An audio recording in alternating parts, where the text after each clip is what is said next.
Let's talk about education. The more you can gamify the process of learning, the better. You do not need to tell your kid to play video games. No. They will play video games on autopilot all day. So if you make it interactive and engaging, then you can make education far more compelling and far easier to do. Yeah. So the way education works today is really much like it's like vaudeville. Before there was radio and TV and movies, you had vaudeville, where every town would have their town play, the town troupe, this sort of acting troupe, and that would be kind of that would be the entertainment. So, in a big city, you'd have much better players than, say, in a small city. But then along came movies and TV and then you say and video games, where you take the smartest, best people in any arena, like whether they're acting, writing, directing, special effects. You spend tens of millions, sometimes hundreds of millions of dollars creating a great movie or a great video game, and you make it as compelling as possible. Now that crushes vaudeville, crushes. Like imagine you're not in New York, imagine you're in Bakersfield, okay?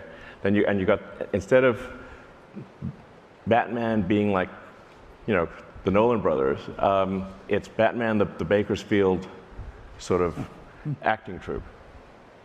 It wouldn't be as good. That's how teaching works today. So what you actually want to have is an interactive learning experience that is as compelling as possible, and you do not actually want a teacher in front of a board doing a vaudeville act.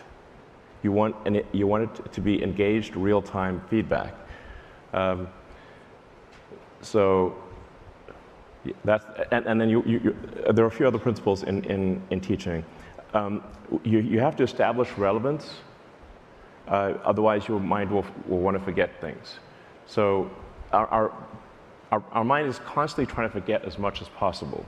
So you'll only remember things if your mind can establish relevance or there's a strong emotional element to it.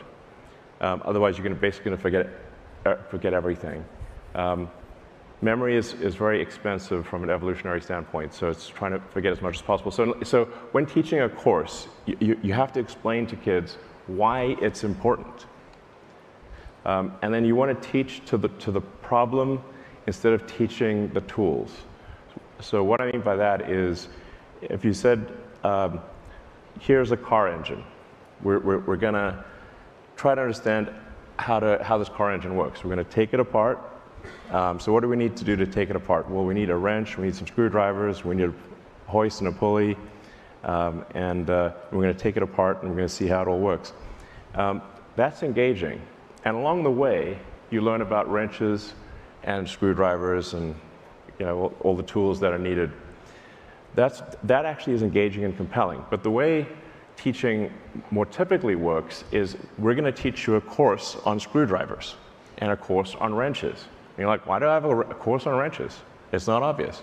That would be like, say, a course on calculus without explaining what calculus is used for. Then you sort of forget it. Yeah.